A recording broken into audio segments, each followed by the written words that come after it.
ಇನ್ನು ದೆಹಲಿಯಲ್ಲಿ ಪ್ರಧಾನಿ ಭೇಟಿಗೆ ಹೋಗಿರುವಂತಹ ಸಿಎಂ ನಿಯೋಗ ಈಗ ಸುದ್ದಿಗೋಷ್ಠಿಯನ್ನು ನಡೆಸಿದ್ದಾರೆ. ಬನ್ನಿ ನೋಡ್ಕೊಂಡು ಬರೋಣ. ಸದ್ಯದಲ್ಲೇ ಎರಡು ರಾಜ್ಯಗಳ ಮುಖ್ಯಮಂತ್ರಿಗಳ ಒಂದು ಸಭೆಯನ್ನು ಕರೆಯಬೇಕು ಅಂತಕ್ಕಂಥ ಮನವಿಯನ್ನು ಮೇಕೆದಾಟಿನ ಒಂದು ಜಲಾಶಯವನ್ನು ಕಟ್ಟತಕ್ಕಂಥ ಹಿನ್ನೆಲೆಯಲ್ಲಿ ಮನವಿ ಮಾಡಿದ್ದೇವೆ. ಇದರ ಜೊತೆಗೆ ಇನ್ನು ಕೆಲವು ವಿಷಯಗಳನ್ನು ದೇಶಪಾಂಡೆ ಅವರು ನಿಮ್ಮ ಮುಂದೆ ಫ್ಲಡ್ ಬಗ್ಗೆ ಟೀಮ್ ಕಳಿಸ್ತೇವೆ ಅಂತ ಹೇಳಿದ್ರು. ಈಗ ನಾವು ಏನು ಮನವಿ ಮಾಡಿದ್ದೇವೆ, ಕಳೆದ ಬಾರಿ ನಾವು ಸನ್ಮಾನ್ಯ ಗೃಹ ಸಚಿವರನ್ನ ಭೇಟಿ ಮಾಡಿ ಒಂದು ತಜ್ಜ ತಂಡವನ್ನು ಕಳಿಸ್ಲಿಕ್ಕೆ ಏನು ಹೇಳಿದ್ರು, ಕೇಂದ್ರ ಸರ್ಕಾರದ ಅಧಿಕಾರಿಗಳ ತಂಡವನ್ನು ಕಳಿಸ್ಲಿಕ್ಕೆ ಪ್ರಧಾನಮಂತ್ರಿಗಳಿಗೂ ಮನವಿಯನ್ನು ಮಾಡಿದ್ದೇವೆ. ತಕ್ಷಣ ಈ ಒಂದು ಅತಿವೃಷ್ಟಿ ಮತ್ತು ಅನಾವೃಷ್ಟಿ ಎರಡು ಜಿಲ್ಲೆಗಳಿಗೆ ಭೇಟಿ ಕೊಡ್ತಕ್ಕಂಥದ್ದಕ್ಕೆ ಎರಡು ತಂಡಗಳನ್ನು ಕಳಿಸಬೇಕು ಅಂತಕ್ಕಂಥ ಮನವಿಯನ್ನು ಮಾಡಿದ್ದೇವೆ. ಅದಕ್ಕೆ ಸಹಮತವನ್ನು ಪ್ರಧಾನಮಂತ್ರಿಗಳು ವ್ಯಕ್ತಪಡಿಸಿದ್ದಾರೆ. ತಕ್ಷಣವೇ ಕಳಿಸ್ತೀವಿ ಅಂತಕ್ಕಂಥ ವಿಷಯವನ್ನು ಹೇಳಿದ್ದಾರೆ.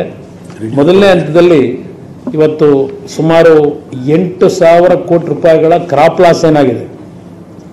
ಇವತ್ತು 2,000 ಕೋಟಿಗಳನ್ನು ತಕ್ಷಣ ಪರಿಹಾರಕ್ಕೆ ಬಿಡುಗಡೆ ಮಾಡಬೇಕು ಅಂತ ಕೇಂದ್ರ ಸರ್ಕಾರಕ್ಕೆ ಮನವಿ ಮಾಡಿದ್ದೇವೆ. ಈಗಾಗಲೇ ಮಾನ್ಯ ಮುಖ್ಯಮಂತ್ರಿಗಳು ಗವರ್ನರ್ ಪ್ರಧಾನಮಂತ್ರಿಗೆ ಭೇಟಿಯಾಗಿ 30 ತಾರೀಕಿಗೆ ಗೃಹ ಸಚಿವರಿಗೆ ಒಂದು ಮೆಮೊರಾಂಡಮ್ ಕೊಟ್ಟಿದ್ವಿ. That was related to flood, ಅಂದರೆ ಮಲ್ನಾಡ್ ಡಿಸ್ಟ್ರಿಕ್ಟ್ಸು ಮತ್ತು ಕೋಸ್ಟಲ್ ಡಿಸ್ಟ್ರಿಕ್ಟ್ಸು. ಇವತ್ತು ಗೌರವಿತ ಮುಖ್ಯಮಂತ್ರಿಗಳು ಪ್ರಧಾನಮಂತ್ರಿಗಳಿಗೆ ಫ್ಲಡ್ ಬಗ್ಗೆನೂ ಬ್ರೀಫ್ ಮಾಡಿದರು ಮತ್ತು ನಾರ್ತ್ ಇಂಟೀರಿಯರ್ ಕರ್ನಾಟಕ ಮತ್ತು ಕೆಲವು ಸೌತ್ದಲ್ಲಿ ಏನು ತಾಲೂಕಾಗಳು ಡಿಸ್ಟ್ರಿಕ್ಗಳು ಡ್ರಾಟ್ ಇವೆ, ಅದರ ಬಗ್ಗೆ ಪರಿಚಯ ಮಾಡಿಕೊಟ್ರು. ಅದರ ಬಗ್ಗೆ ಮೆಮೊರಾಂಡಮ್ ನಾವಿನ್ನೂ ಕೊಟ್ಟಿಲ್ಲ. ಯಾಕಂದರೆ